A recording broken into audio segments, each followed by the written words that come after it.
Welcome back, everybody, to our special event, this year's Forum Humanum Lecture. As you know, thanks to the Udo Keller Foundation Forum Humanum, we're able to gather here every year under some topic dealing with AI and the humanities, our fourth year, actually. And in addition to the keynotes who come here and join us, and many of them are still here, and some will come tomorrow, we hold the annual Forum Humanum Lecture. This year's lecture is an obvious choice for the topic, an obvious choice for many topics. So Dave Chalmers from NYU, who has been dealing with issues in AI, extended mind, etc., all the obvious topics associated with them, and most recently, the ontology presented in Reality Plus, a particular take on the nature of virtual reality and the human's position in it as the human mind. And so we are very happy, Dave, that you could join us today to talk about the question whether and in which way, I guess, AI can extend the human mind. So particular thanks again to the foundation and to the New School for Social Research, who has been a wonderful host over now in the fourth year. And we can continue next year and maybe decide tonight what the topic is going to be. Depending on what Dave says, we'll pick an appropriate topic. So, Dave, welcome to the New School. Looking forward to your talk.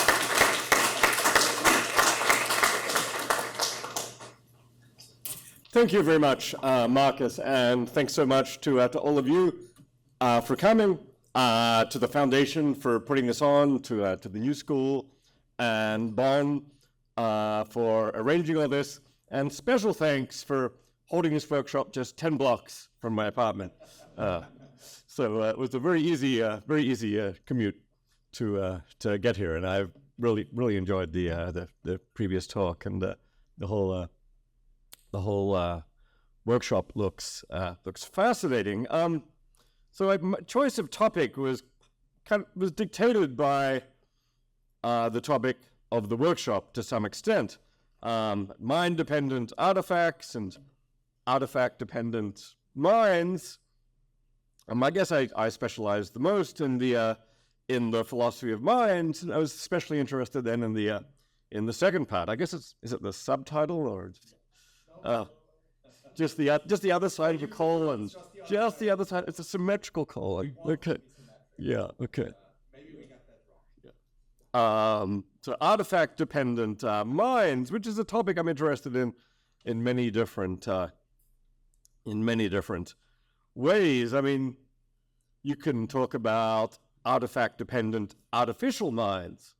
In a sense, any artificial mind is going to be an artifact in virtue of being artificial. I don't know if that follows. Seems reasonably logical to me. Then, and then I guess any AI system, if a mind, will be an artificial mind, and therefore artifact dependent, will itself be an artifact. So there's artifact-dependent artificial minds. I thought I might talk about that, but actually, what with this being the Forum Humanum Lecture at all, I thought it's good. It's especially good to bring the human in.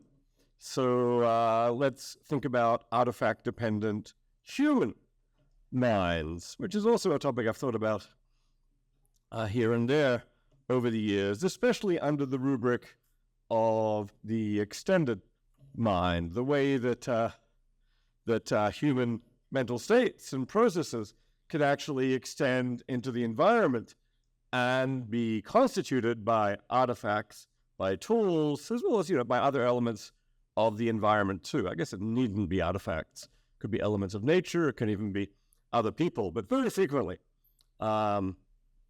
extension of the mind involves artifacts. So this is, the thesis that Andy Clark and I called the extended mind thesis is sometimes put as the thesis that the tools we use can become parts of our minds. Put that way, it's a thesis about artifacts, about, or at least about tools, that they can literally become parts of our mind. Our minds can extend to involve the tools we use, and thereby going beyond the boundaries of the brain, the skull, the skin, the the organism.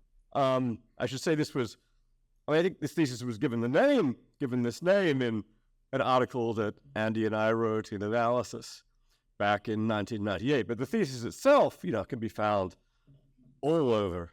Here is just one short list of people from various, even here this is limited, I think, to the mostly to Western traditions, philosophers, cognitive scientists, technologists who have put forward versions of this thesis or ideas in the spirit of this thesis. This list is, I'm sure, woefully incomplete. Especially interested to hear of thinkers from non-Western traditions that might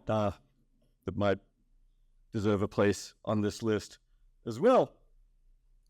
But in any case, Andy and I wrote an article called "The Extended Mind" back in 1998. In fact, this year was the 25th anniversary, and 2 or 3 weeks ago we had a 25th anniversary conference in Boulder, Colorado, to see how the thesis is doing. One bit of good news actually came from the Phil Papers survey, this survey of philosophers that I've now conducted along with David Bourget twice, in 2009, 2020.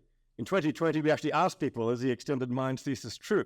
And very pleased, a little surprised, see that a small majority of philosophers surveyed, in fact, endorsed the thesis. So we'll see this may have something to do with living in the age of the smartphone and so on, where minds are looking increasingly extended. But here is just to give a little recap, because I'm sure some of this stuff is familiar to some of you, but I'm equally sure that it's not familiar to all of you.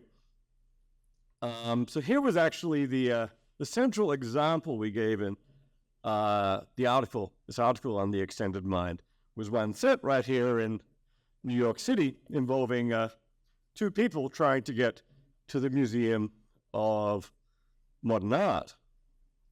Inga is cognitively normal. She thinks the museum is on 53rd Street, and she sets out to get there, maybe hailing this cab. Then we've got Otto, who suffers from Alzheimer's disease, and like many Alzheimer's patients, he uses tools to help structure his life, to make things cognitively better for him. In particular, he uses a notebook for many purposes. In his notebook, it says MoMA is on 53rd Street, so he sets out to get there. This illustration, by the way, is an illustration by illustrator Tim Peacock, who did 57 wonderful illustrations of philosophical scenarios for this book of mine that came out last year, Reality Plus. One chapter of it was on the extended mind, and this is Tim's depiction of the Inga Otto scenario.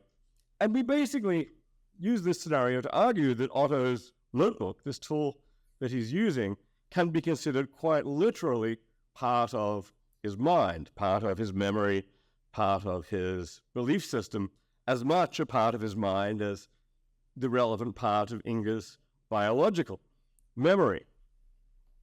The scenario is that Inga and Otto both want to go to the museum. Inga recalls the museum is on 53rd Street and sets out, whereas Otto reads in his notebook that the museum is on 53rd Street and sets out. Then, anyone is going to accept here that at least after recalling and reading, after recalling the information, after reading from the notebook, Inga and Otto both at that point believe or judge currently and consciously that the museum is on 53rd Street. But we tried to argue that even before recalling and reading, both Inga and Otto can be said to believe that the museum is on 53rd Street. That is, before the information is conscious in their minds. Just imagine time the notebook is still in Otto's pocket. He's not consulting with it. I mean, in the case of Inga, we'd say before she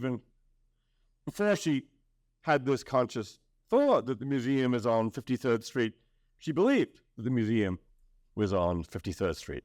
She believes it when she's not thinking about it. She probably believes it when she's asleep. She may have believed this for years if she's been in town long enough. Like we want to argue that we wanted to argue that Otto was in a situation more or less on a par. Although the information wasn't consciously present to him, it was available to him in a way that very much mirrors the way that Inge's belief that the museum is on 53rd Street is available to her, and that these two situations are on a par in a relevant respect. So we should likewise say that Otto, even before looking at the notebook, can be said to believe that the museum is on 53rd Street. This is just one example about the case of belief, a very core notion in philosophy, and try and make the argument that at least sometimes what you believe can be constituted by tools in the environment that you interact with, that serve as your memory, and so on. You can go on to make arguments like this for many other mental states, but we thought, okay, making the case for extended belief is at least a start. And the key principle that we use to establish this conclusion is what someone later called the parity principle, which, at least in our version, went something like this. If, as we confront some task, a part of the world, the external world, functions as a process which, were it done in the head, would be part of the cognitive process, then that part of the world is part of the cognitive process. So the thought is, in the case of Otto, okay, well, in this case, the relevant bit of memory, the relevant artifact is outside the head, as in the form of his notebook. But the thought was, if you had something inside the head playing more or less the same role, we would then treat that as part of his memory, constituting his belief system, and so on.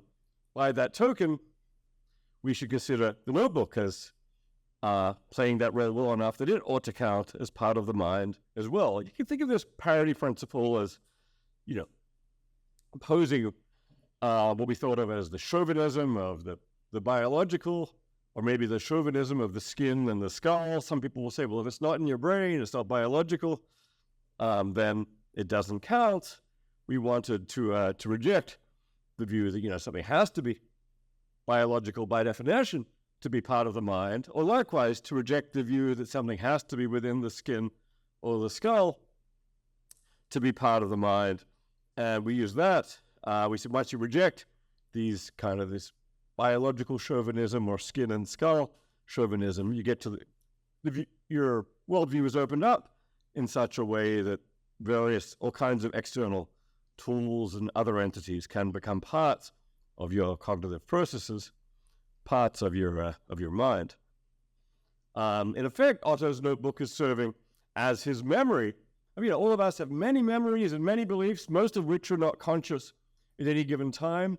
In that original article, we were actually somewhat conservative about the conscious. We didn't argue that consciousness extends beyond the head. I think there are probably cases, there are possible futuristic situations where it could. I'm still not sure. I still am not sure there's any clear, actual, realistic cases in the short term where consciousness will extend beyond the head. But certainly the vast mind is much more than your consciousness. Certainly the vast panoply of your memories and your beliefs, which go way beyond your consciousness. There we want to argue they can quite frequently, at least in the right circumstances, be constituted by external tools. Otto's notebook constitutes his dispositional beliefs and memory in much the way that Inge's biological memory does. So, what is it in virtue of what is, not every external tool that you interact with counts as part of your extended mind. We interact with all kinds of tools all the time. In virtue of what is it that Otto's notebook actually plays the right role to serve as part of his mind? A few things that we made a big deal of in our discussion of this was that, first, Otto's notebook is constantly coupled to him. He's interacting with it. It's always there. It's reliably available. He reads the notebook. He writes in the notebook. And so when it's used fairly automatically, doesn't require a whole lot of conscious thought and effort for him to do it. It's an automatic process. The information in the notebook tends to be at least automatically endorsed by Otto. When he reads it, he trusts what's in the notebook. He doesn't have to go through a long process of evaluation. I think, is that right? Is that wrong? He uses it to guide his action. Some people have since called this conditions of trust and glue. The first three conditions are conditions of, the notebook is glued to him in a relevant way, coupled, reliably available, used automatically, whereas, being endorsed upon access, being used to guide action, these are conditions of trust. Put those together and you've got, I don't know, those things are sufficient for being part of an extended mind, but there's certainly crucial conditions that seem to be relevant to the notebook constituting the extended mind. It only kind of occurred to me a little bit later that these, especially these first three conditions, constantly coupled, reliably available, used automatically, are actually quite reminiscent of Heidegger's notion of a tool being ready to hand. For Heidegger, a tool is ready to hand if it's very much it's there. It's used automatically. One's aware of it in the background, but one uses it fairly automatically without a whole lot of conscious thought and effort. If you start focusing on the hammer, maybe because something's gone wrong, then it's present at hand, which is a different thing entirely. So you might be able to look at something like readiness to hand as being a crucial condition for the extended mind. At least these three conditions of being coupled, being available, and especially of being used automatically are quite central to the Heideggerian notion. I don't know that. The central cases that Heidegger uses, like the case of the hammer, I would not myself count exactly as a case of the extended mind. I'd be inclined rather to count those as cases of the extended body. These are cases where, the hammer serves as an extension of your body and playing a role similar to the role that, say, an arm might play. So for Heidegger, these tools that are ready to hand, at least often extend the body. I'm at least a little tempted to think about a somewhat different notion of what's relevant to the extended mind is something like readiness to mind. Tools which are ready to mind, which are available to your mind, coupled, endorsed, and so on in the right way, those will thereby extend the mind. I don't know to what extent there's really two different notions here, as opposed to one notion with two different cases. I've got very little expertise on Heidegger, but if there are any people here with more expertise than I have, I'd be curious to hear the thoughts about how these notions relate. In some cases of the extended mind, like, I should say, in recent years, there's been a movement called 4E, that some people call 4E cognition, which basically says, four related topics that all start with the letter E. And those are extended, embedded, embodied, and enactive cognition.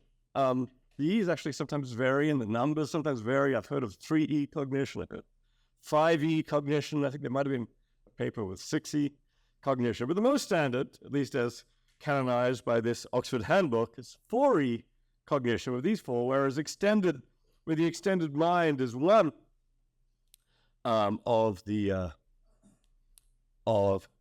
4 E's. Here's how I think about the relationship between these four. One really crucial contrast is the relation between the extended mind and the embedded mind, where I think it's the extended mind that is making the stronger thesis that elements of your environment can literally be parts of your mind. It's stronger and much more controversial thesis. The embedded mind thesis is making the much weaker and more plausible claim that elements of your environment are causing states of your mind and maybe play a particularly distinctive and important causal role in shaping the states of your mind, something which is, very difficult to deny as stated. It sounds almost like a truism, but, you might think, okay, it actually turns out that, the environment actually plays, people discover that aspects of the environment, say the historical environment, play a surprising, distinctive role in shaping all kinds of aspects of one's mind. That's the embedded mind. But here I think of the embedded mind as almost the opposition. At least it's the weaker thesis that many people can accept. The mere claim that environment causes the mind. The extended mind can be distinguished by that from saying, okay, it's making a much stronger constitutive claim. So an advocate of the merely embedded mind thesis would say, sure, in the Otto case, Otto's belief that the museum is on 53rd Street is brought about by his notebook. Maybe when he reads the notebook, because he's embedded in an environment where he uses that notebook. But that's not to say that the notebook itself actually constituted a mental state or a belief of his. Whereas the extended mind theorists say even before looking at the notebook, Otto had this belief in a form which is constituted by the notebook. So the extended mind thesis makes the stronger claim. The embedded mind thesis makes the weaker claim. As for the embodied mind thesis and the inactive mind thesis, at least the way I think about these, they both can be understood either as versions of the extended mind thesis or the embedded mind thesis, but in the special cases of the relevant entities being entities in one's body, or the body itself, or action. So there's a strong embodied mind thesis, which is in a way on a par with the extended mind thesis. It says states of the body can constitute states of the mind, and not merely the brain, for where that might be uncontroversial, at least for a materialist, but say that, for example, states of one's hand can constitute states of one's mind. Maybe counting on one's fingers. You might want to make the case that actually, the fingers are playing the role of a working memory of some kind that actually counts as part of one's mental states. Whereas a weaker version of the embodied mind thesis will say that the body shapes your mind, it causes your mind in all kinds of ways, all kinds of interesting aspects of your cognition are grounded or caused by the body. But that would be a version of the embedded mind thesis for the body. And likewise, the inactive mind thesis, I think, does something similar for action. A strong version of the inactive mind thesis says that your actions actually constitute your mind in many cases, whereas the weaker thesis says your actions are interestingly causally related to the mind. So I at least see that the key contrast here is being that between the strong extended mind thesis and the weaker embedded mind thesis then plays out in a number of these different domains. And I at least think there's a decent case for the extended mind thesis stemming from this parity principle. So you really wrote this article. Technology wasn't quite where it was today. We actually wrote it in the mid-90s, 1995. The internet the World Wide Web had just blown up really big the previous year. 1994, at least, was the period when I remember the web going huge. The internet had been around for a while. People have been using emails and discussion forums, all kinds of high-tech tools like FTP and Gopher, for those of you who are old enough. But the web really brought the internet to public consciousness. But still, it was the very early days. Search engines, maybe Alta Vista was around. Google wouldn't be around for another few years yet. So at that point, we did mention, we had a couple of internet involving examples in the extended mind paper. But of course, the massive progress of information technology centering around the internet has really just provided a plethora of examples, especially with the advent of the smartphone, this tool that almost everybody carries around, and it seems to, at the very least, take over many functions that used to be performed by the brain are now performed by a smartphone. The classic example is remembering phone numbers. I don't know about you guys, when I was growing up, I had all kinds of phone numbers stored in my biological memory. You just had to. That was how it worked. Maybe you could carry a notebook around and so on, but in practice, I remembered at least 50 or 60 phone numbers with my brain. Now, I don't know how many phone numbers you guys remember with your brain these days, but I assume not very many. Maybe 2 or 3 if you're lucky. Instead, we remember them all in virtue with our smartphones, or we rely on the smartphones to remember them. The advocate of the embedded man thesis will say, the smartphone stores them and lets us know the phone number whenever we need it. The extended mind theorist will say, no, our memories are actually here constituted by the smartphone. Likewise, navigation, as came up in the last talk, navigation, we're all suddenly, I would say we're all suddenly much better at navigation in virtue of the availability of mapping software to get us wherever we need to go. But of course, only our extended systems are better at navigation. Biologically, if you just get our biological brain to navigate, well, many people I take it are going to be much worse at navigation once the mapping software is removed. I mean, there's that big, long argument that goes back to Plato about whether this is a good thing or a bad thing. Is it good that we've got writing? Because it makes it so much better. We get to remember so many more things with the aid of writing. Or is it bad that we've got writing? Because now no one can remember things the old ways, just with their naked brains without the aid of language. I tend to lean towards the view that, at least in many cases, it's a good thing. I think the verdict is probably in on writing by now, and on language. These are actually good things, in part because of the way they enhance our cognitive abilities. I tend to lean towards that verdict in many cases, but I'm actually mostly staying away from evaluative claims in this talk. Happy to get into those in the Q&A. Yeah, also extended planning systems like calendars, preferences even.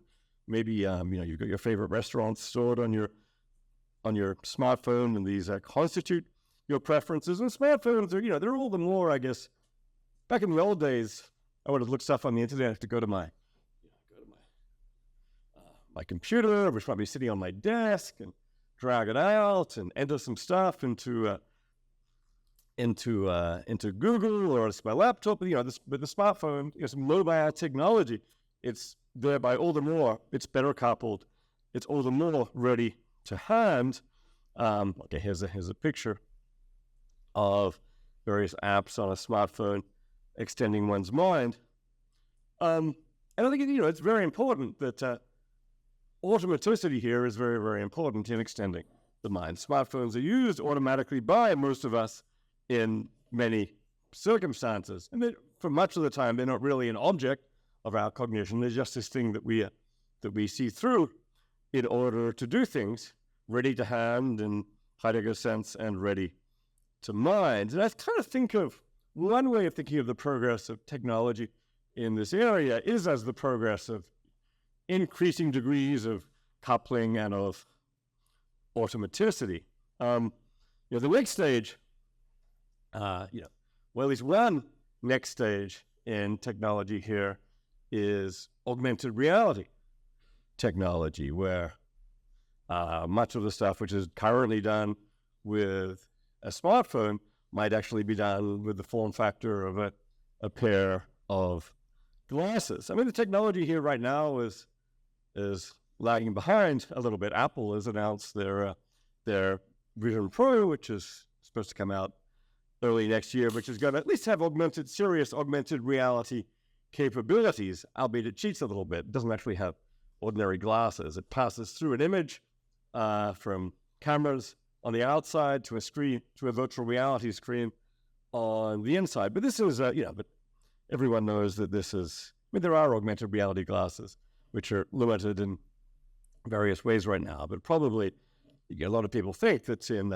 10, 15 years, the aim is for something like augmented reality glasses to take over many of the roles, at least, of our smartphones and maybe even our desktop computers, because, why carry around a screen when you can just conjure a screen up whenever you want it? And then, of course, all this information is all the more ready to hand, or in this case, hands are not involved. Let's say ready to mind. This is a illustration. This is meant to be Andy Clark. He always wears Hawaiian shirts, so that's meant to be distinctive. Wandering through, I guess, a hypermodern city using the augmented reality glasses for face recognition, for schedules and planning, for extended preferences, for bodily information to do, and so on. So all this stuff currently done with phones might be done with your glasses, thereby extending all those capacities that we talked about smartphones as extending, and second, extending perceptual recognition. Some further capacities like perceptual recognition, assuming face recognition is built in. Natural language understanding, maybe these glasses are going to do automatic translation. There's already a really very impressive video circulated just yesterday of some automatic, semi-live language translation technology. Someone talks to you in English, they change the image, so not only do you hear them speaking French or speaking German, but it's even the whole face is adjusted, so it looks like they're speaking French or German. I'm not saying that none of this is not a little bit scary, but there's the promise then of extending further capacities, perceptual recognition, language understanding, and so on. So where does this go? This gets me to the main topic of my talk, which is AI systems. What role? There's been this huge explosion in AI over the last 5 to 10 years. What distinctive role might AI systems play in extending the mind? If you've come this far on the extended mind, already some of the cases I've talked about involve some kind of AI, like image recognition is a kind of AI that you might regard as a form of extended perception. Translation might be understood as a form of extended understanding. Factual search through, I say Google search, but I've now got, my own Google search is now hooked up in such a way that I guess Google's language model, Bard or whatever the latest one is now, gives me a little summary of information almost every time I search on Google. So this is AI being centrally used for you. At least if you rely on it enough, it'll be a case of extended belief in the way that Otto's notebook is a case of extended belief for him. So those are some cases where AI systems are performing some of the paradigmatic mind-extending functions. But here I guess I'm going to be concerned a little bit more specifically with the kind of AI that's been really huge over the last 3 or 4 years, which is generative AI. Most distinctively, the large language models, such as the GPT systems, which basically generate text in virtue of originally being trained to predict the next word, but now seem to have all these remarkable and surprising capacities that go far beyond what looks like predicting the next word to all kinds of capacities of you would have thought would require understanding, reasoning, general knowledge, and so on. It's a matter of controversy whether language models have those things: understanding, knowledge, reasoning, consciousness. Nonetheless, no one can deny that the capacities are impressive. And here, I've actually, I've written a couple of other things about the capacities of language models in their own right, addressing questions like, are they conscious? Do they understand? But here I want to take a different perspective on these language models by asking, how and in what ways and under what conditions can they be said to extend the human mind? Thinking about these language models not as agents in their own right, but as complements to human agents in the way that many of the other technologies I've discussed are, and think about whether and how they might extend the mind. Much of what I say will also apply to image generation systems like Dolly and Midjourney and Stable Diffusion, where you give a prompt and it generates an image. But I won't be focusing there, but I think much of what I say will apply to those cases. And as you say, I'm still very much figuring this out. I don't have a settled view under just what conditions generative AI will extend the mind, but I think hopefully there'll be a lot here to talk about in any case. Okay, so here's ChatGPT, just an example of generative AI under the question answer model. Here's Dolly, or another one of the generative systems, coming up with these images based on prompts. I'll focus mostly on the ChatGPT style cases, LLMs, large language models. There are some.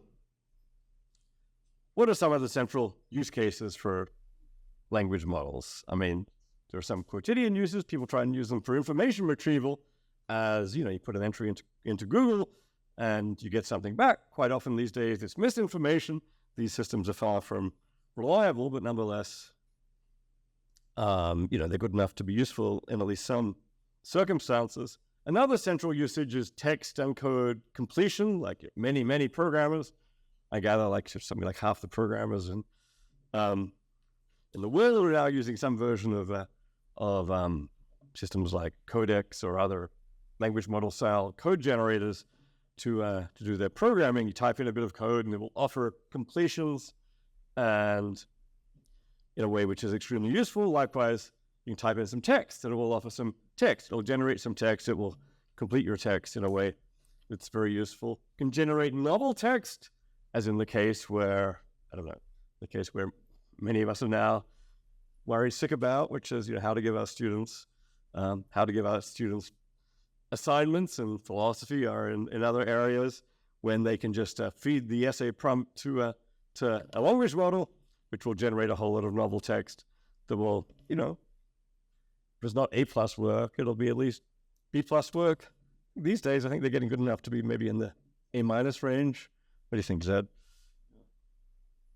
Better all the time. Science and math problems, even advising on courses of action. I spilled some stuff on the carpet the other day. So what do I do? Oh, let's ask GPT-4, and the advice wasn't bad. So some of these cases are structurally like cases we've considered already. Language model information retrieval is structurally like search engines or Otto's notebook. Like if the language model knows where MoMA is and tells you it's on 53rd Street, and if you trust that, then that can constitute your dispositional belief. I mean, there may be some obstacles here, especially in the current situation where there's an awful lot of misinformation in these language models, and they're far from completely reliable. Insofar as language model information is not completely reliable, this will tend to undercut trust in those models, which we've seen as a key feature for belief extension. And maybe that corresponds to how I at least use, language models. Many people do. Say when Google comes up with some information, I at least give it a first scan to say, is this something I should trust? Should I double check this elsewhere, and so on? Which maybe means that the language model is not quite so much ready to hand, but it's a bit more present at hand, an objective critical evaluation. So perhaps there are thereby limits on how much they extend the mind. On the other hand, assuming that these language models eventually get more and more reliable with less and less misinformation, trust will presumably increase, and the extension of belief will correspondingly increase. Okay, that's the information retrieval case. I'm especially interested in the text and code completion case, especially the writing case, writing things with the aid of, say, ChatGPT, which is something a lot of people are doing already, not just, students for classes, but people have all kinds of, administrative documents to produce. And okay, GPT will give you a quick first draft, at least. I mean, there's a minimal usage, which is kind of, in a way, language might also say for writing completion, or just a more sophisticated version of a technology which has been around for quite a while, which is autocomplete. Autocomplete is, say, the kind of thing you get in a messaging app on your smartphone. Just uses very basic, at least initially, just used very basic statistical information to try and predict the next word and offer you, or maybe to correct your typing into what they think would be more standard in that situation. And even in that form, it's quite useful. And over time, it's gotten more and more sophisticated by being grounded in better and better AI. I don't know how many messaging systems are actually using full-scale language models like the GPT systems, but it's certainly coming. And autocomplete seems like the kind of thing which ought to, could in principle count as part of the extended mind, especially when it's simple. Autocompletion is like, okay, picking that word, filling in a the or an or a then or whatever, whenever it's obviously required, seems to correspond to something that often goes on more or less unconsciously in a human brain. We come up with a the or an or a then and write it down.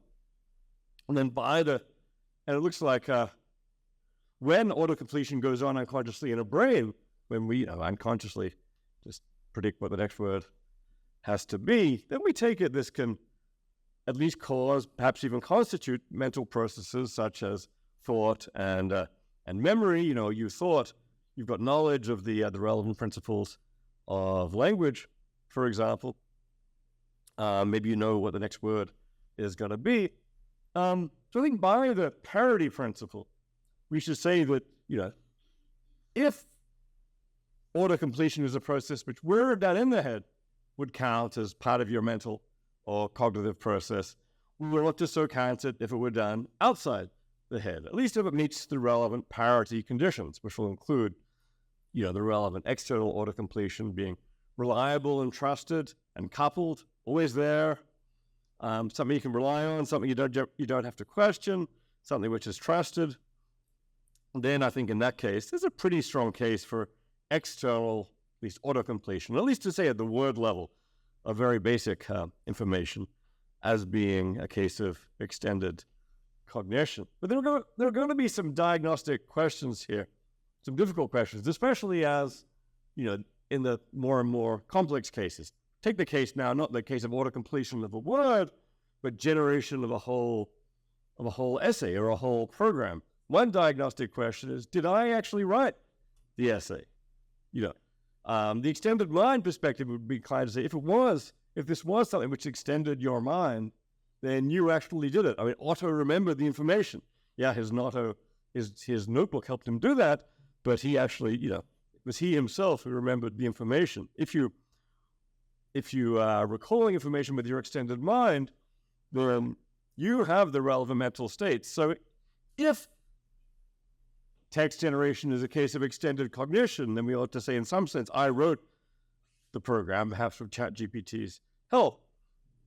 I wrote the essay. Whereas if you reject that, you'll probably say, no, actually, ChatGPT wrote the essay.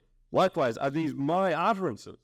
If it's something produced by expressing my thoughts and intentions. Actually, I don't know if you guys saw there's an episode of South Park all about ChatGPT, where not only do the kids start using ChatGPT to submit papers for classes, but it's like the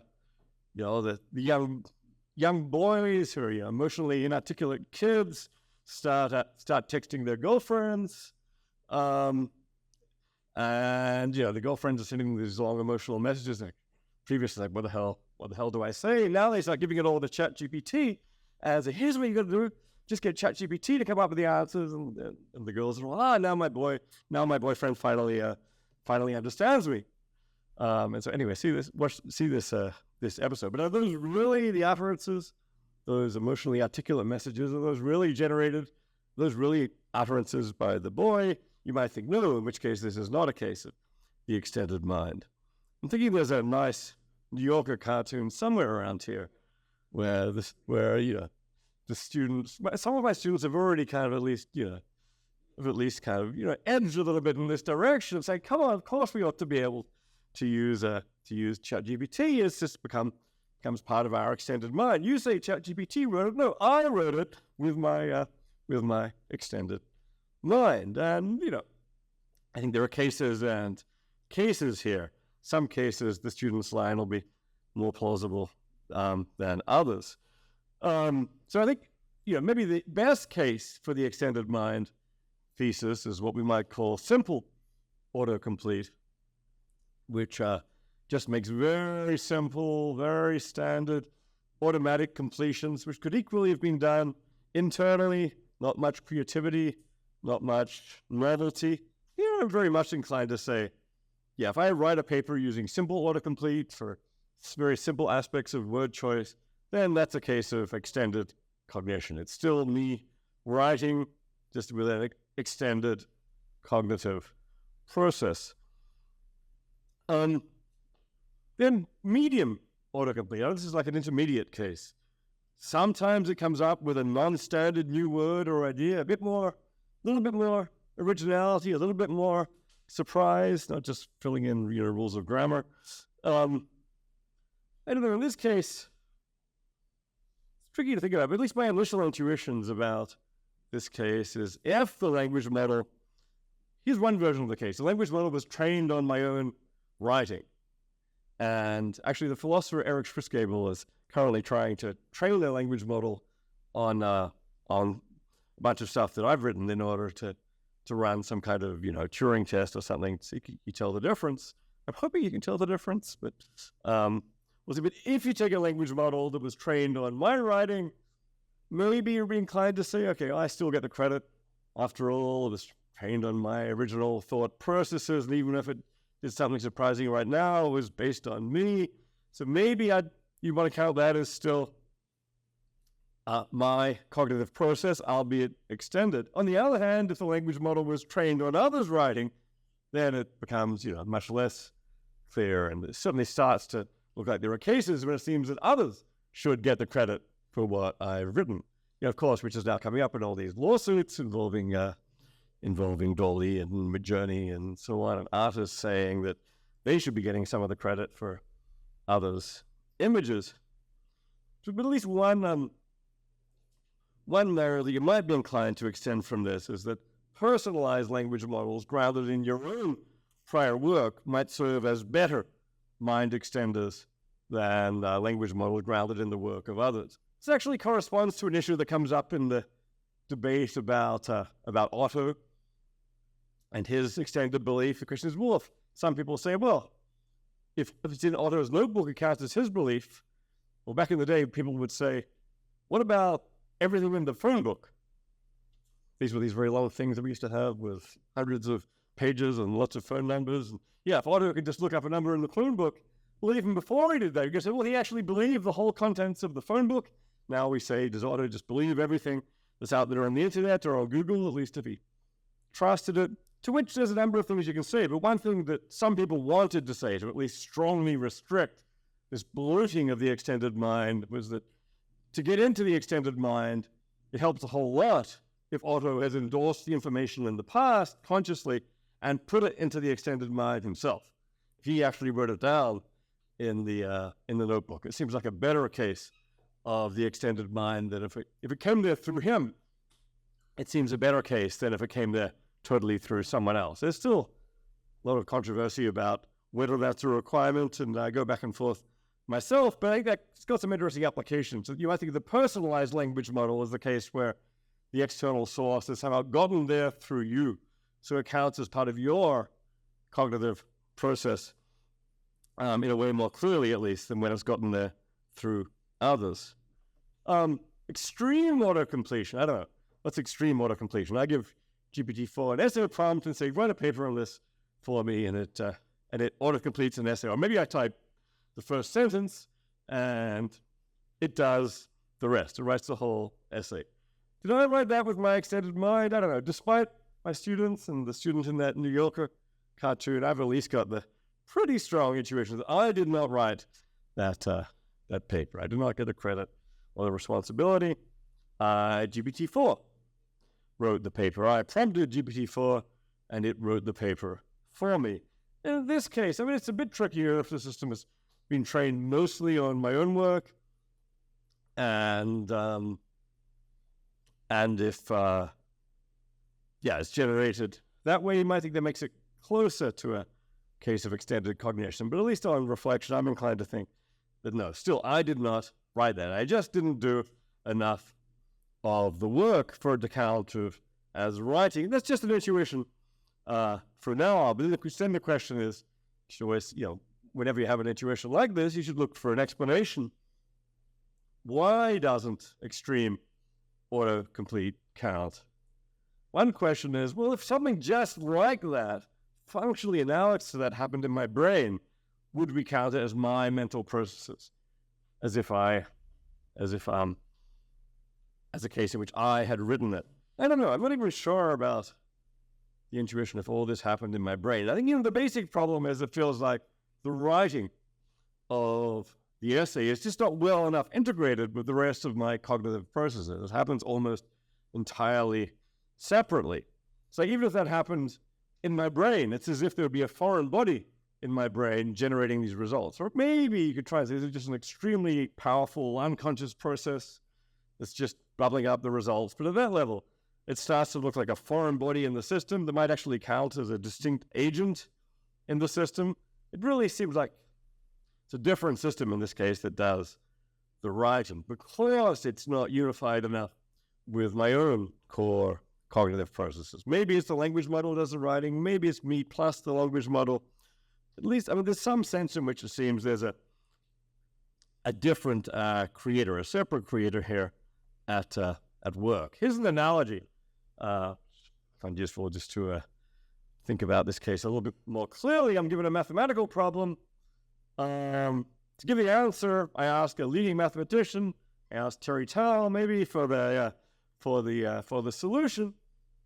He gives it to me, and I report it. I say, was that a case of extended mathematical cognition? I mean, it's socially extended cognition, but that's legit. There are cases where cognition gets extended by another person. But I think very strong verdict in this case. No, it's not.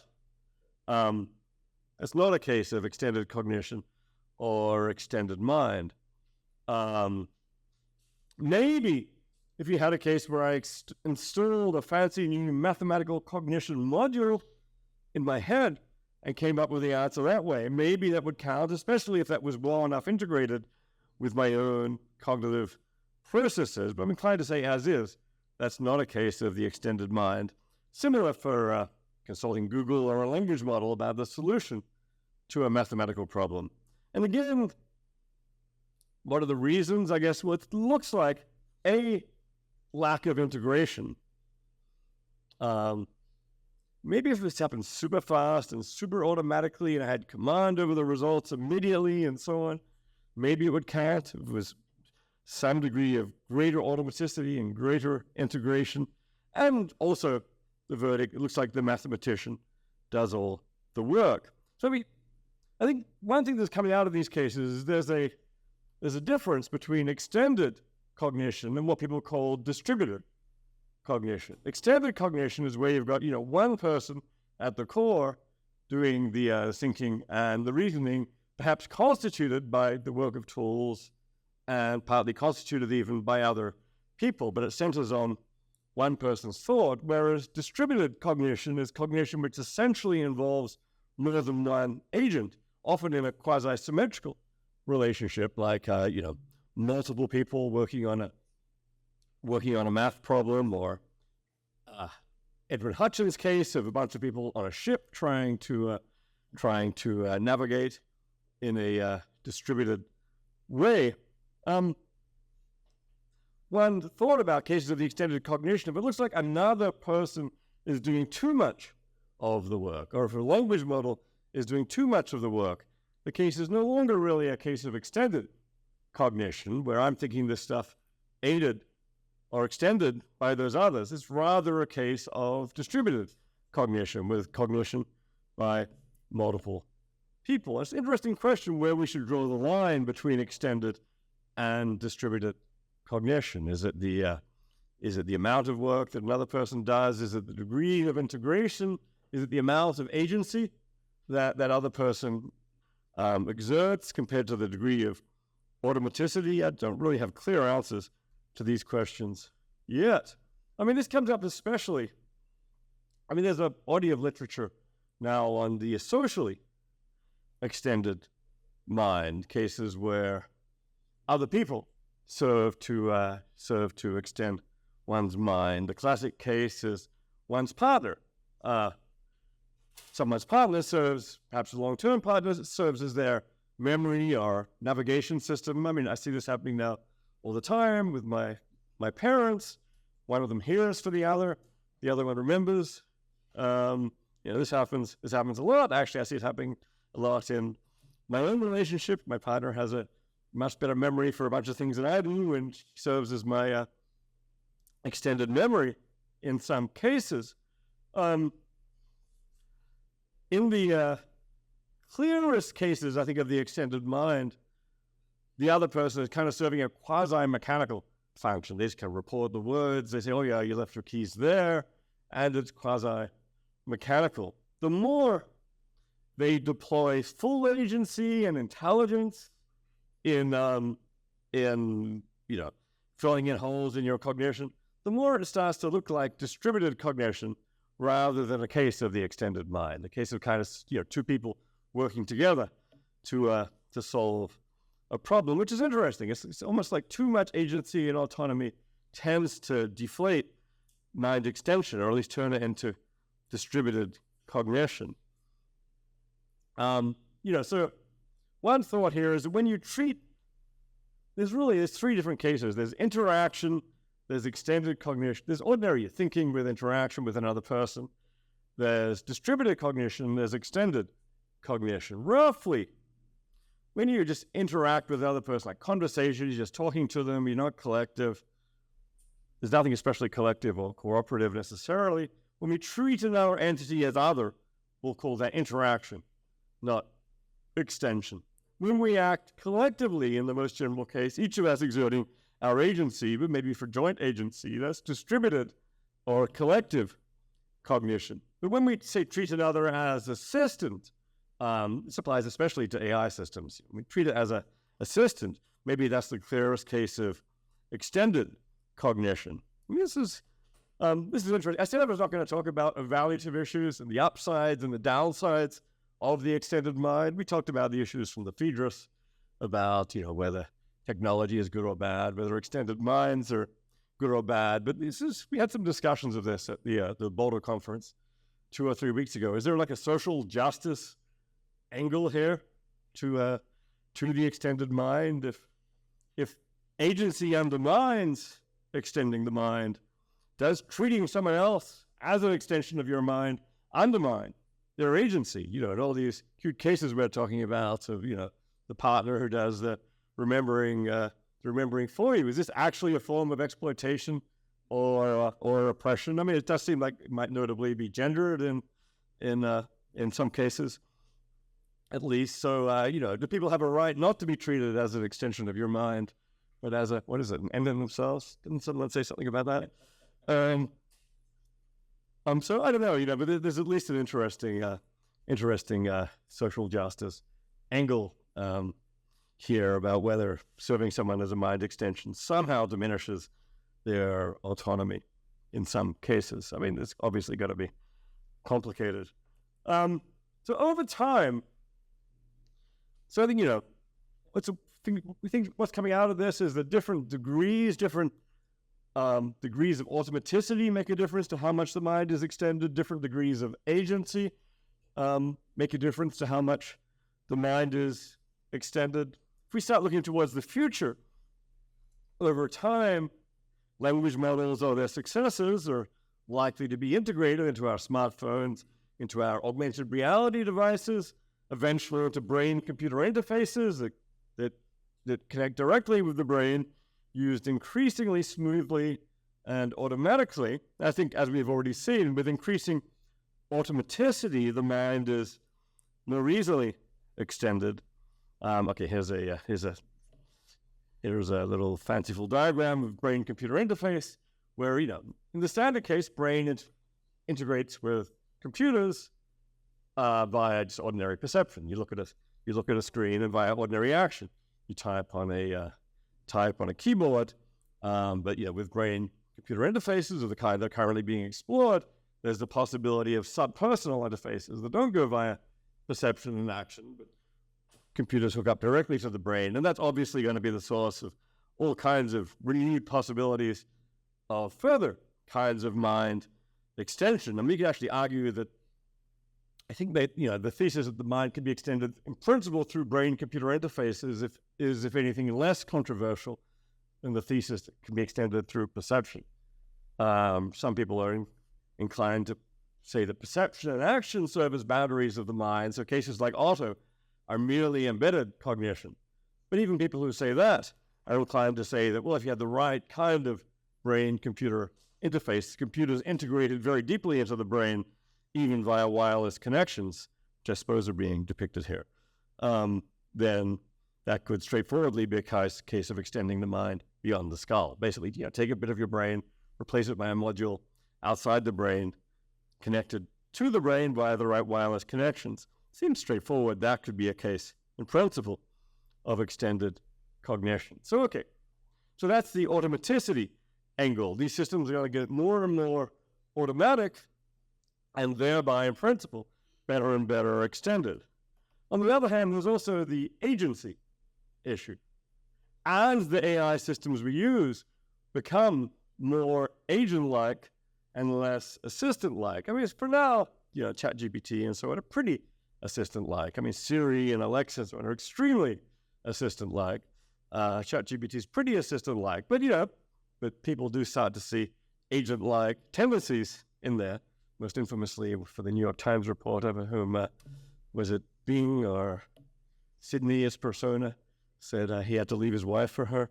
But they're not terribly agent-like yet, but they're moving in that, AI systems could be moving in that direction. As they become more agent-like and less assistant-like, we may transition from extended cognition to distributed cognition. And eventually, maybe you get to the further step to something like, extended cognition is, you're the boss, you're thinking, and here's this extension you're using. Distributed cognition may be closer to being on a par, two agents interacting collectively. Maybe in one of these possible futures where the AI systems eventually have capacities far beyond human capacities, eventually you move to like the opposite, which is, the AI really does the thinking and does a whole lot of the thinking for you.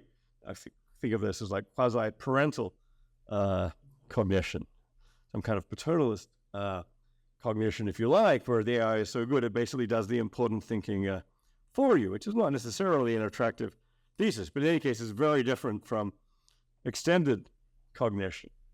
A couple of things here about responsibility. I see that I'm going, this thing has the wrong times. I'm not as far over as I thought it was. Let me just say something very briefly about responsibility. If I act on, some of these questions about who actually did it have cash value, at least in piloting questions about responsibility, who should be held responsible. I'm very far from any kind of expert on issues tied to responsibility, but you could ask some of these questions here. Just say, you're using an AI tool, maybe you're driving a self-driving car or consulting with a language model to figure out what to say or what to do. If you act on an AI advice and, maybe produce some offensive speech or a car crash or a bad decision, who's responsible? The extended mind case will say, if this is a case of extended cognition, then probably I am primarily responsible. Otto is responsible for what he does with his notebook, at least if he accepted and endorsed the extension. He chooses to use the notebook. He knows what he's doing. He endorses it. At some level, he carries responsibility. Likewise for the AI. Still, presumably, if this was an AI system made by a tech company and that has some systematic issue here, we'll also want to hold the AI systems, the systems maker, responsible. Compare a case where I perform a bad action after taking a poorly tested drug. Depending on the case, we might say we're probably likely to say that I have some responsibility, the maker has some responsibility, and the degree of my own responsibility is going to turn on a bunch of situational questions. But then once you get to the case where the AI system is itself agent-like, potentially a moral agent of its own, which is probably not the current circumstance, but which is quite possibly coming, it might itself be partly responsible for my AI-guided actions in a case of, if it's playing a key role as a extension or a case of joint, maybe some of these cases will be recognized as cases of joint responsibility, as in cases of joint or collective action. So one thing we see here is that, the status of these cases as extended or distributed cognition, we already saw that changes as we move along the spectrum from tool to agent. I think the same is true for questions about responsibility. Once you're using a tool, you have the primary responsibility. Once you're interacting with an agent, maybe there's joint responsibility. And maybe eventually, once you get to the quasi-parental case where the AI is in charge, if that happens, maybe the AI system at some level gets primary responsibility. So responsibility changes along that spectrum as well. So I think, eventually, if AI develops beyond human level intelligence, and, this is one of those things where people always used to say, maybe 30 years away. I think in Ajay Good's article, he said, maybe around 2000, that was in 1965.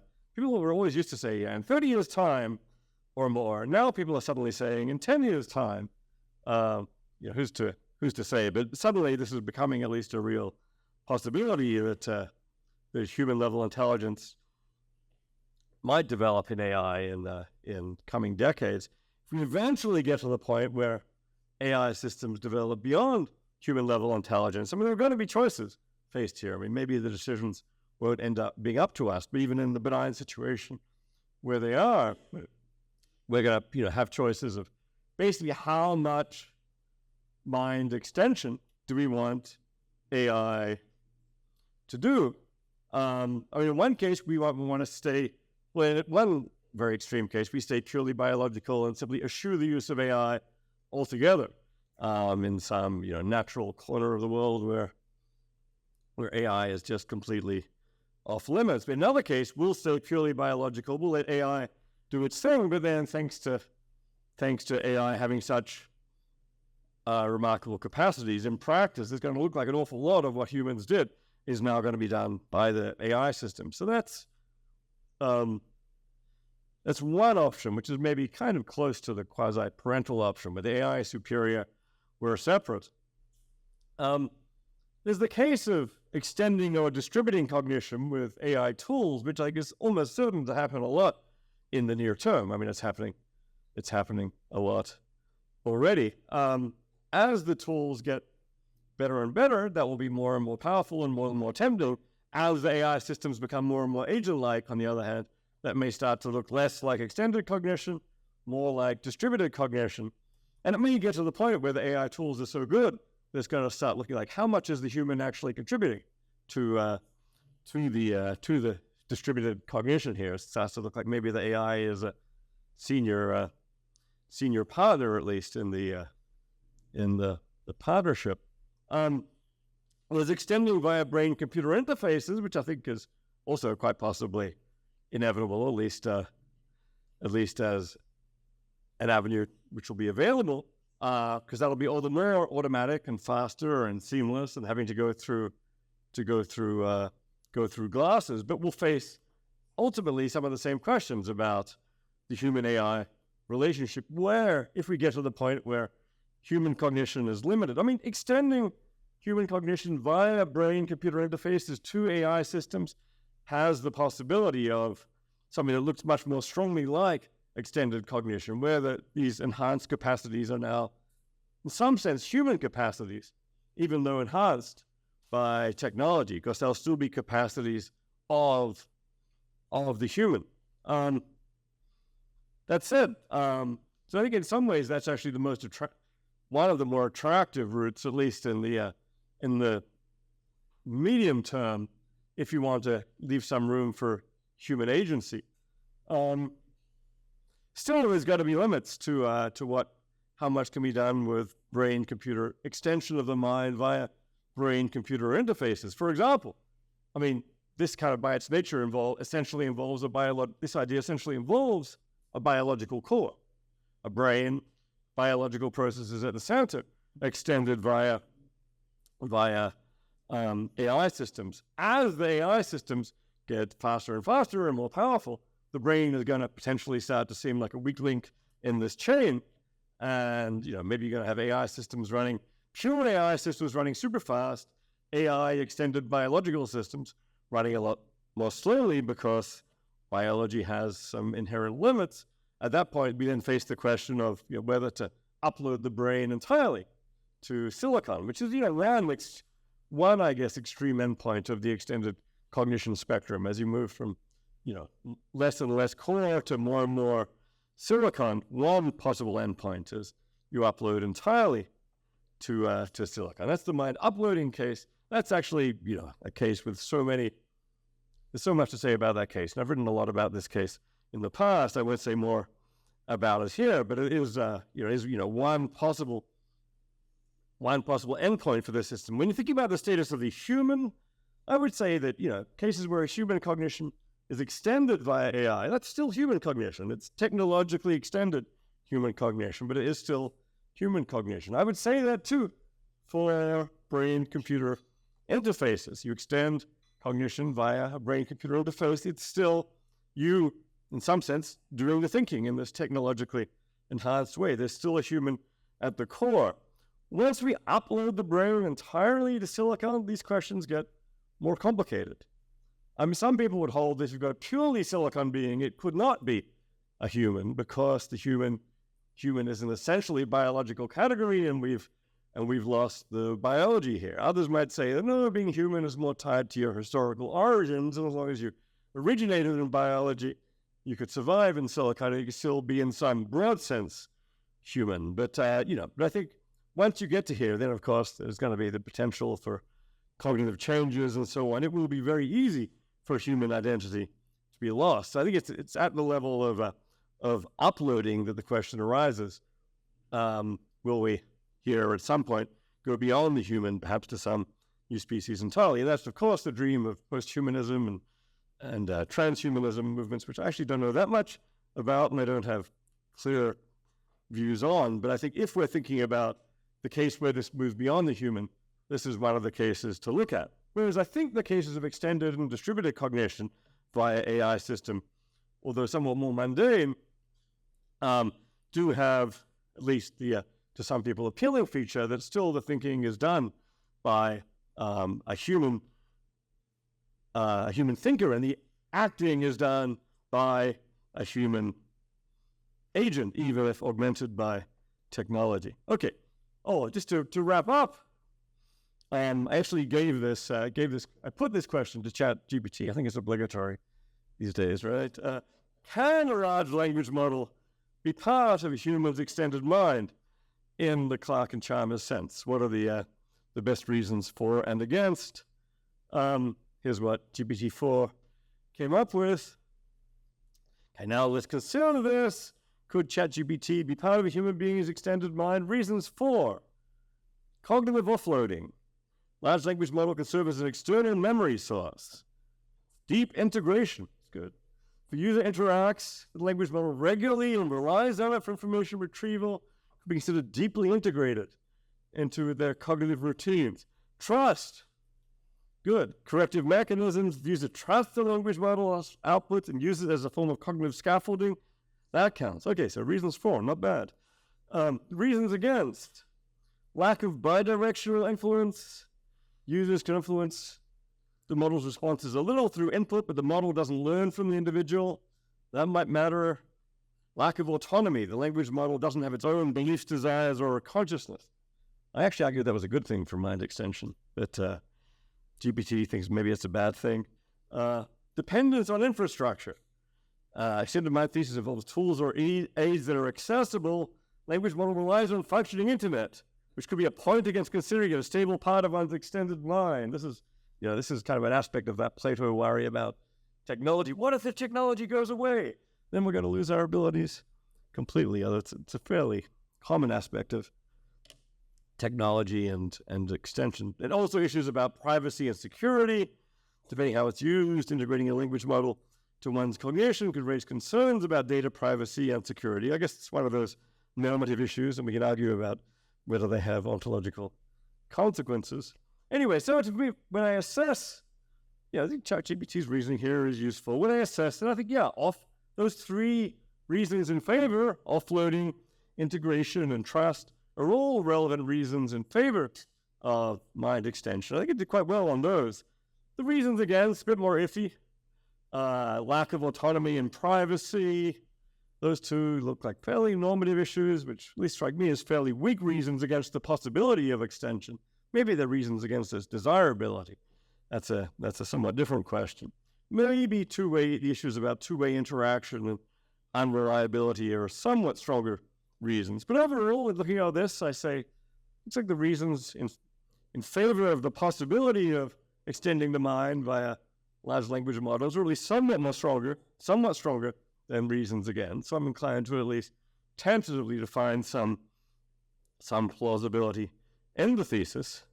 So then just to conclude, we can say, was this process I just went through consulting with ChatGPT to come to a verdict? Was that verdict itself a kind of extended cognition? I'll leave you with that question. Thanks very much.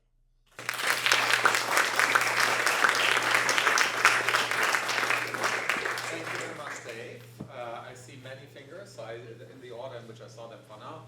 Zed, Carla, Alex, Andrea.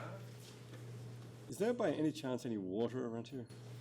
We have water for, we certainly do. Okay, coming. Yeah. So let's start with Zed. Okay, many thanks. I mean, I was While saying, water is coming. with water, without water. That's fine. I can at least hear the question without the water. Yeah. Hopefully I'll have the water to ask a long question, okay? I mean, I did talk on Monday, and I was saying how much I've learned from the essays your essays in the read. Absolutely fantastic. And I wanted to thank you also. This is what we call in German this Stimmung mood, with this kind of upbeat sobriety in which you talk and write about these things. I find this absolutely unique and beautiful. Now, for me, maybe for you too, the decisive moment in terms of, what can we do with your proposal here in the context of the colloquium, was when you're giving these models of extended mind, I mean, what's possible, and then there was the question, is this still me? Yeah. I mean, and I'm not going to go into personality, etc., etc. And there, I mean, you start working with a certain set of distinctions to get further. Is this still me? I mean, we have all had this moment, you start a sentence writing an essay and you don't really know how to finish it, and even with this kind of low-level completion model, maybe the next word is not so bad, is this still me? Yeah? If I understand you correctly, I mean, the range of distinctions you're using there is agency, assistant, agent, agency, etc., etc. Now, I've had reasons at Stanford, I will mention that in a second. I mean, that's where the emeritus there, but that's my place. To think about another range would be ownership. And I'm not thinking of ownership in the sense of financial ownership. Yeah? Legal ownership, and there's, first of all, one reason why I think so, because given the practicality, I mean, these questions are already existing, or, as you were saying, they're very likely to become much more frequently questions. Yeah? So, without any doubt, the legal systems, I mean, in different contexts, in this country and other countries, will have to introduce distinctions. And this is precisely, I would assume, the likelihood is that the legal systems will very much come with the semantics of ownership. Semantics of ownership related to the semantics of responsibility. The case that I've recently found that this is a powerful way of dealing with it. Some of you may have heard about it. I mean, de facto, the Stanford president for the last 8 years got fired, got officially fired as of September 1st, because there was a suspicion of forgery, and his legal team tried to defend him on the sense, well, you know, scientific publications are always multi-authored, so there cannot be any ownership. And I think the Board of Trustees, together with their legal advisors, were very successful in disentangling that case along distinctions with ownership. Yeah? Yes. Wherever the forgery took place, the lead author is the one who has ownership in a certain way. I mean, I'm not saying this always has to happen, but this is why. I mean, this series of distinctions having to do with ownership were in my mind, and my question is, do you think there would be contiguous or an extension, I mean, with what you were mainly using, agency, or is this for a different range, and what would be your commentaries pro-con, use that kind of rather legal set of distinctions that will come upon us anyway? Yeah, that's really interesting, and it certainly ties to that distinction between cases of distributed cognition and cases of extended cognition. I think typically in a case of distributed cognition, we have some kind of joint agency, joint ownership, joint responsibility. Maybe an article by 3 people who are, and the footnote just says, they're listed in alphabetical order. Yeah. Then they're jointly responsible, and then maybe mistakes. I mean, maybe you could argue that all 3 of them should take full responsibility for the paper, but then we'll just go to a 40 author article, and then, you know, in that case, the president's response might be plausible. But in the case of being a lead author on a paper, it's still distributed cognition, but maybe there's a sense in which there is a core, there is an individual at the core who, at least along the dimension, I mean, it's not, I don't know if we want to say the paper is fully and only a product of that person's agency because of the central involvement of other people, but certainly where responsibility is concerned, we take the view that the lead author takes full responsibility. Actually, for Andy and I's, for our original article back in 1998, we had a footnote saying, authors are listed in order of their degree of belief in the central thesis. And I was the second author, so that was my way of just disclaiming a little bit of ownership over the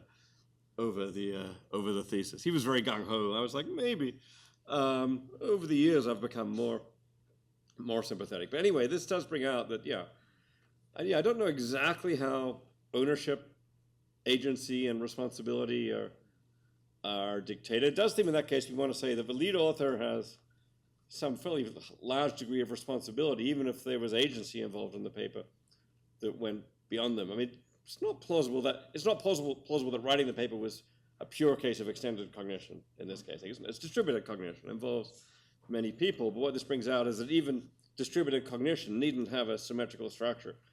In many cases, there's a responsible agent at the core. In the case of Hutchins on the ship, I guess maybe the captain of the ship has a special responsibility. So all those dimensions, I think, have to be just disentangled. No further question. I mean, I was coming with ownership because I do think that the reaction from the legal systems worldwide are about to come. I mean, there will not be possible to continue practice without it. And they will most likely be ownership based. And this is why I think this is something discussing this topic one should take into account.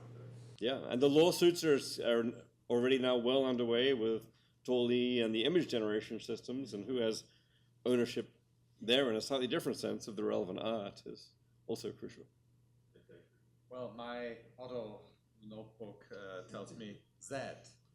Okay, so I want to introduce a kind of general framework that I think might help us to more clearly distinguish between extended cases from distributed cases, and might also, give us a different conclusion than the conclusion you give us. So the general framework would be epistemic dependence. It would be thinking about cases in which we're dependent on our own minds versus dependent on other minds, and then thinking about how we distinguish those cases.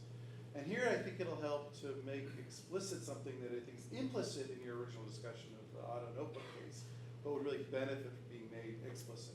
So on your list of things that we have to include in the auto notebooks case, you importantly don't have taking responsibility for the contents of the notebook.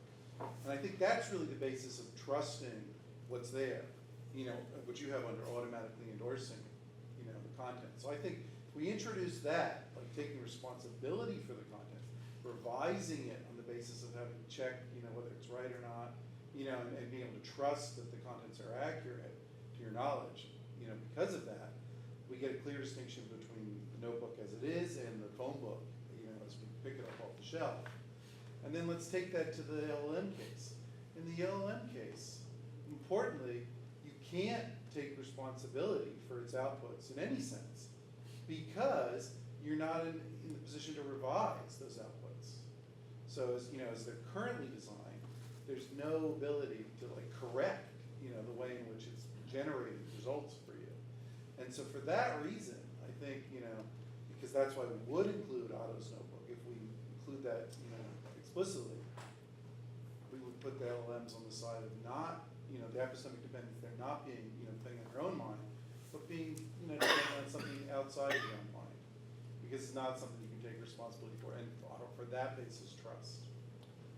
Yeah, interesting. This epistemic condition, I'm a little tempted to take a leaf out of your own notebook and say, is this an ontological claim or a normative claim? Is this a claim about what's required in order to believe?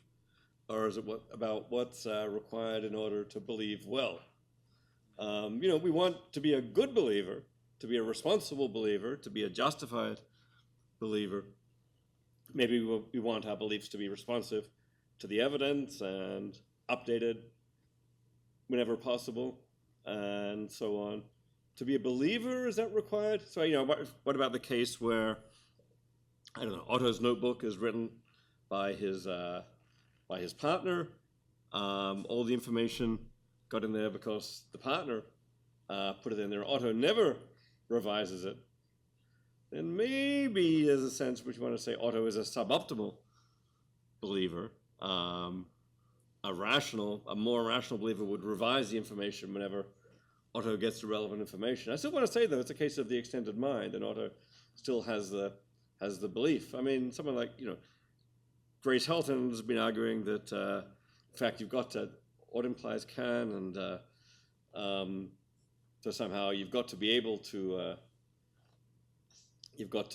revise in order to be subject to a norm at all, and then therefore in order to believe it all, So, nevertheless, I'd be inclined to consider this a normative claim. That said, I think a lot of what you said can now just be re-put in normative mode. The trouble with language models is that maybe they enable us to believe things, but not to believe them responsibly, rationally. I'll just point out, but if you bite that bullet, it's a good rejoinder, but if you bite that bullet, then we have to throw out all of the talk of responsibility in this context. If we just treat it as a completely non-normative issue with regard, whether someone's, I'm not sure I would say that. Just because Otto is a bad believer doesn't mean he's an irresponsible believer. You might say, in fact, he's a bad believer. He's still responsible for his actions, and maybe if something goes wrong, it's his fault. At least I'm somewhat inclined to. I mean, it does depend on the what implies can issue. If Otto's not in a position to alter the notebook. So you would throw out self-correction as the constituent feature of mindedness. I don't know if I want to do it totally across the board, but I don't want to make it a constitutive condition on every last mental state. Yeah, right. But Otto is still capable of correcting himself in some circumstances for conscious thoughts and judgments and so on. But does he do the work to make sure that every belief so corrected stays corrected? Maybe not. Do we require that for mindedness? That seems like a very high bar for mindedness. Well, the good thing is when my pain goes away, I corrected it, right? So pain will be a difficult one. Anyhow, so Carla is next on our list. Thank you very much. Just have a clarification question which goes back to the very beginning of your presentation. I was wondering if you wanted to draw a distinction between the extended body and the extended mind, and if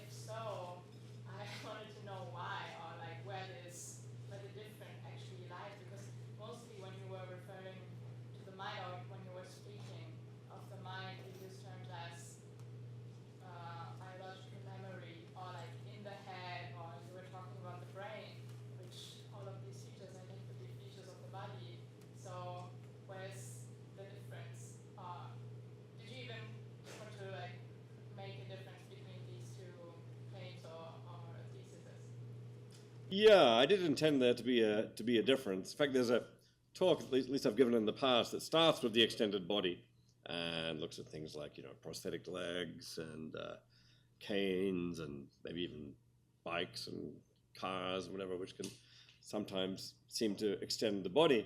And then say, these are cases of extended body, but not cases of the extended mind. And then there are cases where the mind is extended, and the auto case and these smartphone cases and so on. One thing your question is bringing out is that, hey, maybe cases of the extended mind are also cases of the extended body for one particular bodily organ, namely the brain. So yeah, some people do talk about the extended brain in this context. And I guess I'm not myself a full-on materialist about the mind, so I don't want to just equate the mind and the brain. But nevertheless, I do think there's a reasonable sense in which you could say that many cases of the extended mind are also cases of the extended brain. And if they're cases of the extended brain, then I guess, yes, they are in a certain sense cases of the extended body, but they'd be a very special and distinctive subset of cases of the extended body. But in cases of AI, so which ones are the cases which are not only cases of an extended brain or extended body? So when we talk about perception, for example, or like the biological memory using a computer or AI system, whatever, to store information. So, in cases of AI, Yeah. is it always a case of extended brain or not? There is this word out there, I think it might have been Charles Stross that introduced this, exocortex, the idea that the internet serves as your extended cortex, and that somehow, I guess this was also in the context of, I don't know how many people have read Accelerando. The main character has these amazing augmented reality glasses that store all kinds of information constantly in contact with the cloud, the exocortex, and then one day someone steals his glasses and he's got loses almost all his capacities. So yeah, I think so. In these cases, we think of the internet as serving in some broad sense as an extended brain, at least as performing many of the functions that a brain might perform. And likewise for these AI systems, say the autocomplete case I mentioned and some of the fact retrieval cases, likewise the AI system is performing some of the functions that a brain might play. So in that sense, yeah, it doesn't seem totally unapt. What's your worry about calling that extended brain? Yeah, I guess I think I would broadly count that as extended brain. I'm happier with extended mind because I think mind is a somewhat broader category. Alex.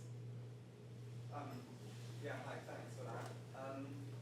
Yeah, I think I'm also still somewhat confused about just what the basic claim is of the extended mind thesis. So let me put my confusion as crudely as possible.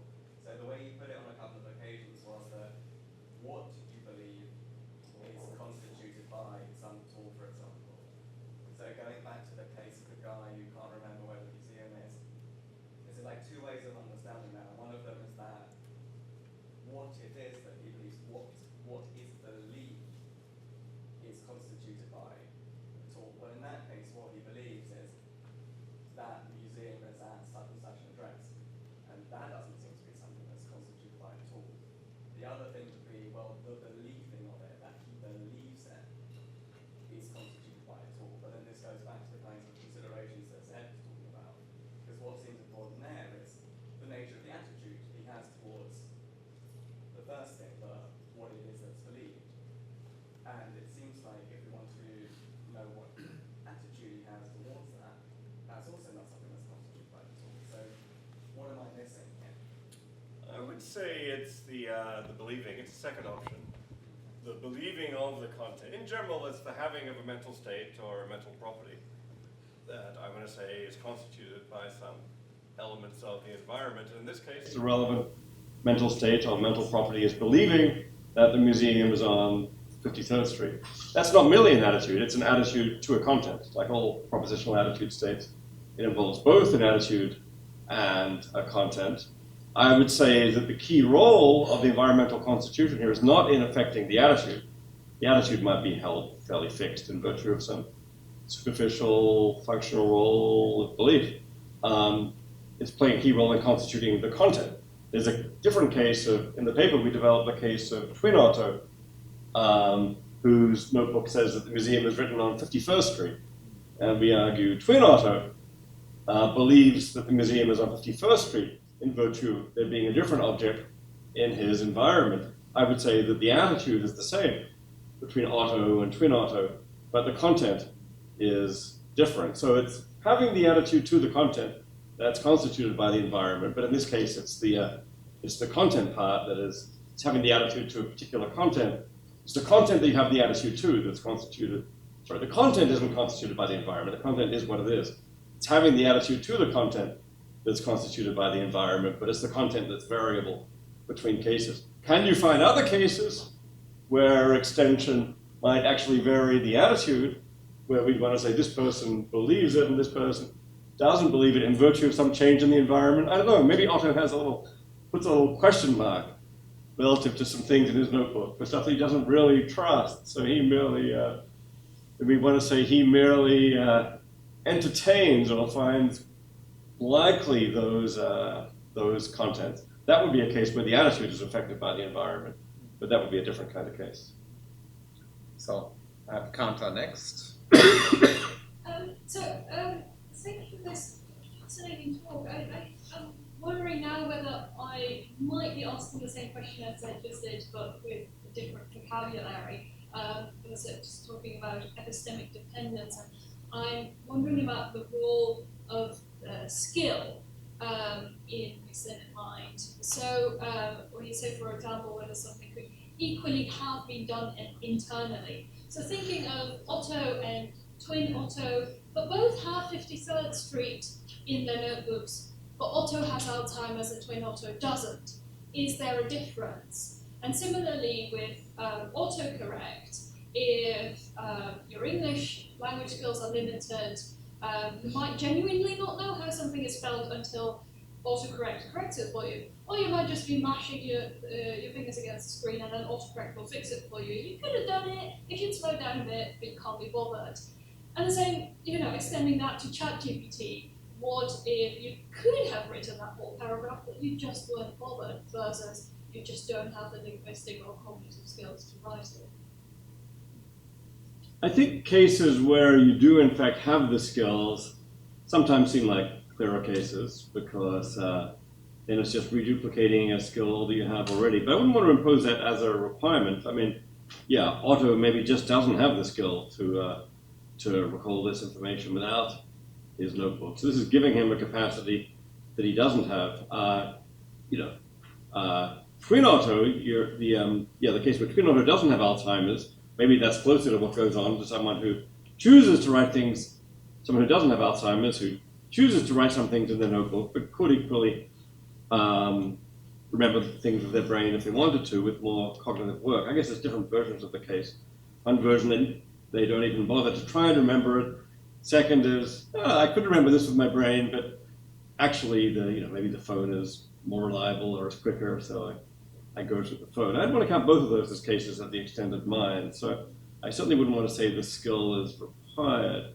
That said, in the autocomplete case is interesting. The case where it's just doing something I could have done, it's the fact that maybe we're especially inclined to say, okay, then that's me. But I also think that, as in Otto's case, if autocomplete goes beyond what I could have done, you mentioned it knows a few words that I don't know, like a few principles of grammar and so on. I'm at least somewhat inclined to count that as a case of extended mind or extended cognition. There is that question which came up along the way of whether we should say that for something to count as a mind extension, it has to have gone through your mind in the past. Like if it got there because you knew the rule, at least at one point, maybe it seems better. But at least in this case, I'm at least open to the idea that a skill that you don't have can actually extend your skill set and can extend cognition. Then the question is going to be, how far does that go? You mentioned there's a word, there's a paragraph, there's a whole paper. You've got to draw the line somewhere. But I guess I'm at least open to the whole idea of there being extended skills too. Okay, so just anticipating a little bit, so we have Andrea, me, Cameron, Evangelia, and you, who I don't know yet. So Andrea's next. Thank you so much for the talk. I always love what cyberpunk meets philosophy.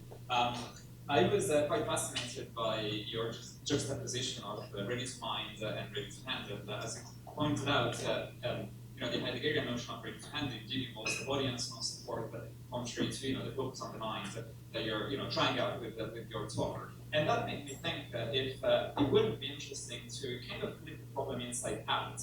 And instead of thinking of an extended mind, think about what is a core that we feel comfortable calling a mind. And if that is present, then all the instantiations where that is present can count as an extended mind. So to find the minimum definition, minimum core of mindedness, so to speak. And that was something that was triggered by the Heidegger slide. Because insofar as I can lose my limbs, if tomorrow I lose my arms and my legs, I still am a body, right? And a full body is not necessarily an extended body. It's still a body, right? It's just a more able body, I suppose, to some extent. And so I was wondering, indeed, if you don't think that it would be more economic to, kind of reproduce the same thought process that makes me identify a mutilated body as a body, to the process of identifying a mind, a extended mind, before we talk about mind extension, insofar as that allows us to be more economic with all sorts of case studies and so on and so forth. Yeah, I've always been somewhat hesitant to answer this question. What counts as having a mind? What is a minimal mind? What is the mark of cognition? There's a sub-question that some people have wanted to say.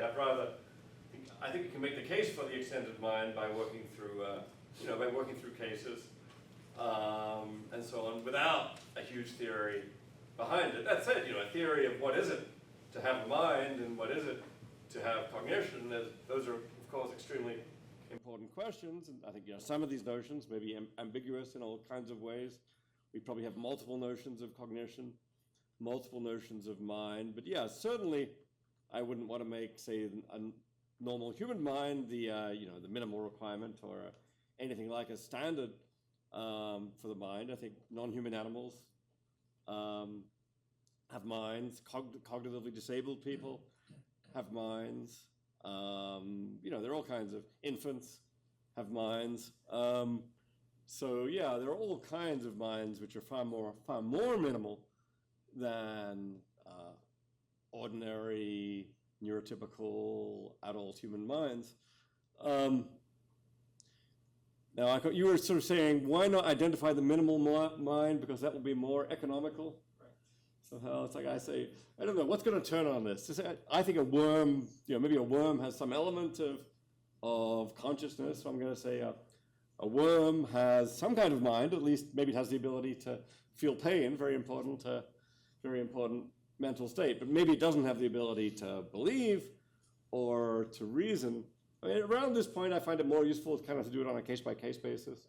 What are the conditions for consciousness? What are the conditions for pain or for vision? What are the cases for thinking? What are the conditions for thinking or for reasoning? And the minimal cases are usually hard cases. What does they say? Hard cases make bad law. I don't know. Maybe hard cases can make good philosophy. But I think there are also going to be hard cases and vague cases. So it would definitely be one way to go to approach minimal. Well, actually, by the way, minimal minds are often quite good cases of either extended or distributed minds. I mean, the case of an ant colony is a wonderful case of distributed cognition, where the colony seems to have capacities that go far, far beyond any individual in the colony. And who's to say that you might find cases like this, which are cases of extended cognition, where I don't know, maybe the queen bee's cognition is extended by the worker bees. I don't. This is going beyond my own expertise here, but I think so the connection between these minimal minds and extended and distributed cognition is going to be very complex, I think. Okay, next says me. That is, I think, me. I have a question about the extent to which you think that something might change in the extended mind landscape with these AI systems. And here's what I have in mind, right? So what if the AI systems, right, to the extent to which they achieve levels of mindedness that we then fully legitimately, beyond the shadow of a philosopher's doubt, right, classify as intelligent, such that now they start extending into our minds. Let's call this the extended AI problem, right? So we have reversed the order such that we are like not at all dealing with anything tool-like anymore, right? Where we can say, you know, I can throw the notebook away, right? It's also just a notebook, and then the ownership issues concerning the notebook and all of that. But rather now we're dealing with something that we would really classify as a mind, right? So it starts off as an extension of someone's mind in virtue of just being an artifact, and then it turns out it's extended, not distributed, etc., etc. Now, what happens if it extends back, right? So that's one way of reading, you know, a claim according to which I sometimes put it like this: the singularity is already here. It's kind of the behavioral change model described by Zuboff and people like that. So they are extending back. Just saying the AI, our minds partly constitute the AI minds. And now the AI mind starts constituting our minds by extending into our minds. I'm sure, why would an AI mind need our minds to constitute it? I mean, Well, we were just thinking near-term limited AI. Yeah. Once the AI is capable enough, I'm thinking it's not going to need our minds for very much. Well, I think it will need our minds for electricity, right? The matrix. Yeah, exactly. Even in the matrix scenario, right? So there might be a reason why the matrix scenario, right, is exactly that, right? So the electricity problem, the chip problem, they need to run updates, right? Will AIs be capable of... Maybe humans will be really good at emotion, and let's say maybe AI is going to be really bad at emotion. So to give a AI some kind of emotional cognition, it's going to need to rely on a human as an extension. Yeah, for instance, right? So what happens if, you know, we think about that, right? So would this change the status of it, right? Because a lot of the discussion extended mind stuff into AI, right, still hinges on the conception of AI as a tool. But, you know, but as you said, you know, once we move towards these other levels, we might want to think of it differently. Yeah, I mean, I'm certainly open to this in principle. I mean, it does require thinking about an AI system as a conscious agent and so on with a mind of its own. So it's going to be somewhere a little bit down the line. But once that's possible, then, you know, as far as I can see, any being with a mind is at least capable of having extended mental processes, especially if it has, you know, perception and action and a language, which are wonderful mind extenders. I do think that, you know, the window for this to happen with AI may be relatively short, in the sense that once the AI gets capable enough, it may not need us for very much, unless it turns out there are some uniquely human capacities. I mean, just maybe certain emotions or some special, distinctively human knowledge. It's a possibility. Otherwise, it may just be kind of in the medium term when AI systems are sophisticated enough to count as agents, but maybe they haven't yet surpassed humans in all respects. Maybe they're even, maybe sometime between now and human level AI will have, I don't know, infant level AI or child level AI, short of fully adult human. And, you know, kids arguably rely on parents for extended cognition or something like it in various cases. So in AI, so I think it's at least a possibility that at least for a period of time, humans could play a central role in constituting AI minds. It'd be interesting to try and come up with are there any current AI systems that actually look like humans might be playing a role in well, maybe actually extending their cognition? Maybe ChatGPT might have this form that it's training itself, right? So it's encouraging use, right, by having this attractive user surface, etc., etc. So one way of thinking about it would be to say, you know, that's not just an artifact of the programmer, but already a feature of the system. It's certainly exploiting human abilities for at least for triggering its abilities via a training process. And so on. So that's at the very least, humans are very clearly part of its embedded cognition. ChatGPT is living in an environment fully constituted by human text, both in training and in inference. Now that it's trained up. Interesting question is, when does that actually go beyond embedded cognition to count as extended cognition? Exactly. Interesting to think about. Thanks. Cameron's next. Thanks. Yeah, I really enjoyed the talk. I'm really glad you're working on this stuff. I wanted to jump back a little bit to Zed's and Kanta's questions to some degree also. I had a very similar response to Zed. I really like these kind of capacity to revise criteria for ownership. But I did want to talk about, so like if you see a sophisticated user of generative AI, they do have some ability to revise the outputs, right? You'll see, they'll try out multiple prompts, they'll use chain of thought prompting, change the prompt, they'll adjust the knobs like the temperature. Maybe you need some domain expertise too, right, to know like when it's producing good outputs and when bad outputs. But I think that gives us an ability to see some interesting distinctions in ownership and responsibility for different users. So like I've done some assignments on using ChatGPT in my classes, and like the intro students, they'll just take whatever the first output is and they'll think it's great and just endorse it. But the sophisticated users, what I hope they learn by the end of the class is how to work some of those knobs and use multiple prompts and so on to get better results.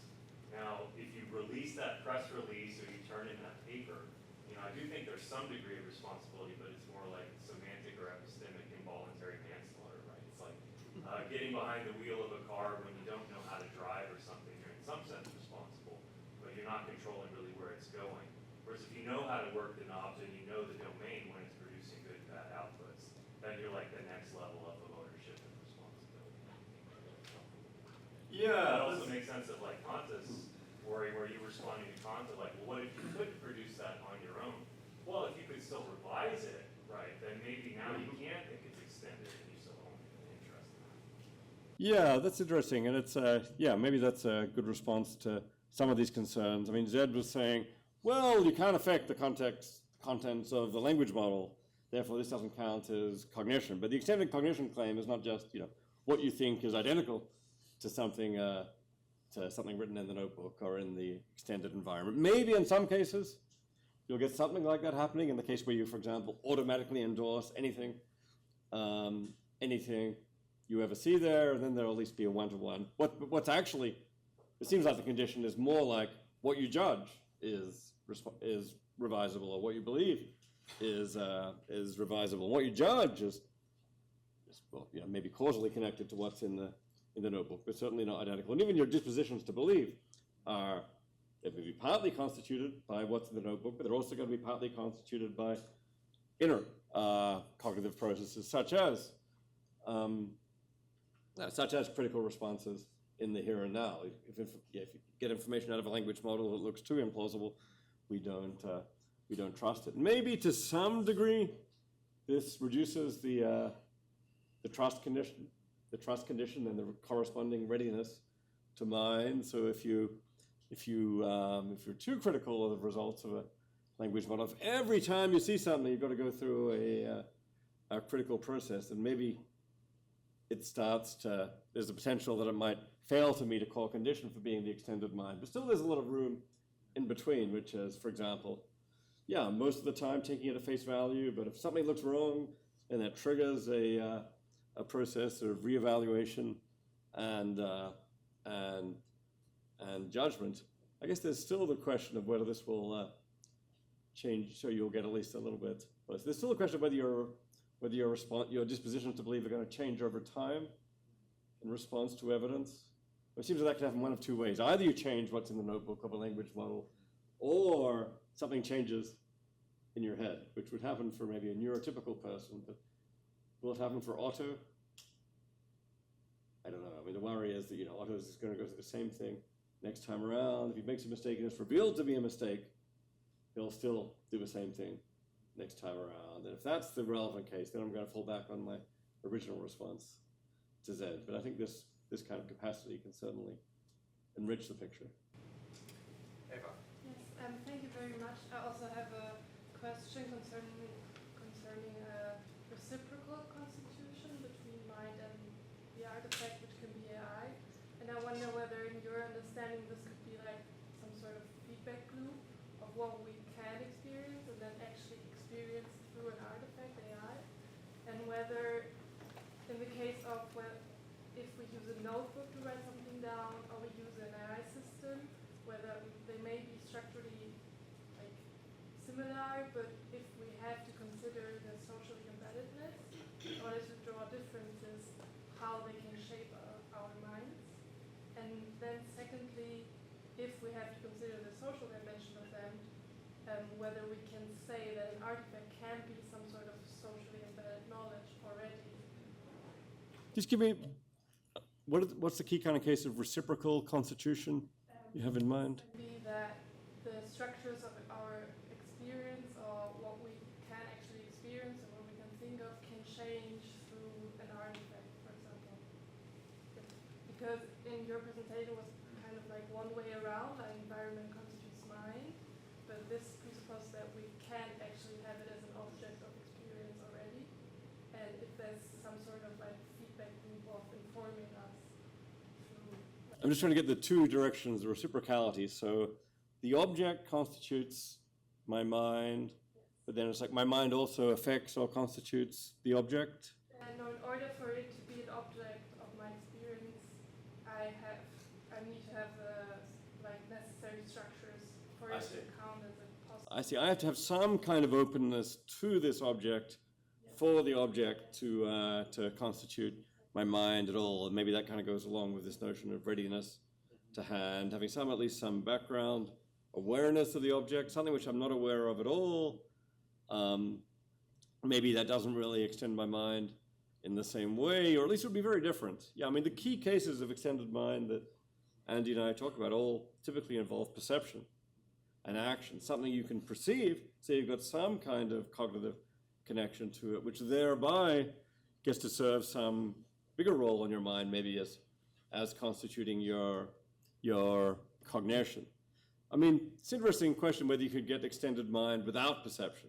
Maybe just could unconscious perception count as a case of the extended mind. You're not aware of the object, but nonetheless it triggers conscious reactions in you and thereby counts as the extended mind.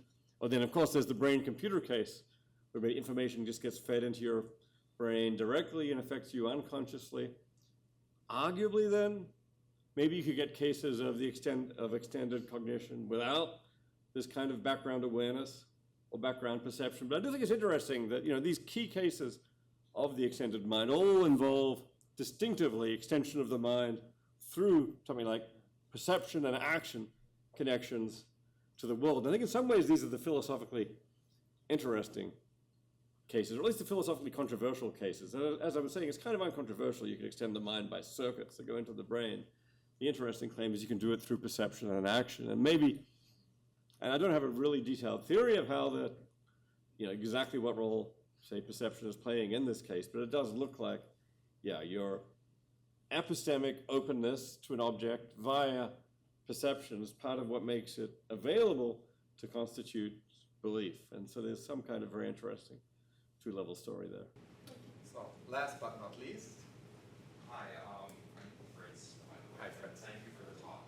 I wanted to come back to, you mentioned this, you responded to Zed by saying that it was a normative distinction about being a good or bad believer.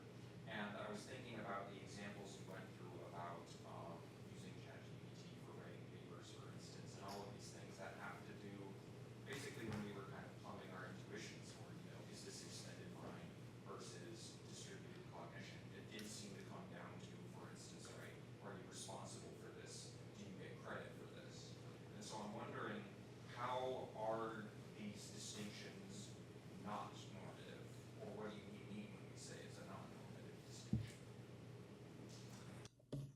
Yeah, did I say non-normative? I may have said one was an ontological question, one was a normative question. It's consistent with that to say that all ontological questions are normative questions, but not all normative questions are ontological questions. As in, there could be norms involved here, which are you could hold that there are norms on various. Not every norm on a state is a constitutive condition for having that state. Sometimes a norm is just a norm, right?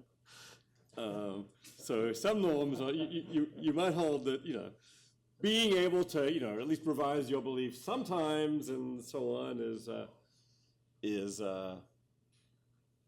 is required for believing, but certain being able to do so in all specific cases is not necessarily required. So I'm open to the idea that certainly open to the idea there are normative conditions on that, most mental states are subject to norms, and it's partly constitutive of being a given mental state that it's subject to this norm. I think that's very frequently the case.